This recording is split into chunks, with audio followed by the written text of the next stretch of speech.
Moving is Everywhere Forever is a piece that is kind of about a proposition that dancing and moving can be done everywhere and at any time at all.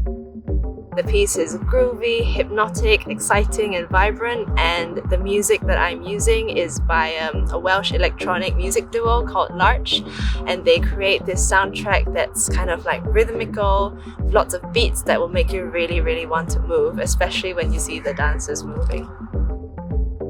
My previous experiences doing dance performance outdoors is that everything is as real as it gets. There is so much that you can control within a theatre setting, with lights and with darkness and with the technology that's available in a theatre, whereas with the outdoors you are in direct correspondence with the environment.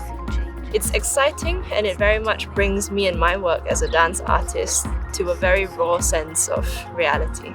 Performing for somebody is very, very different from dancing in a studio amongst ourselves, training and doing research together. So we're really, really looking forward to doing that again.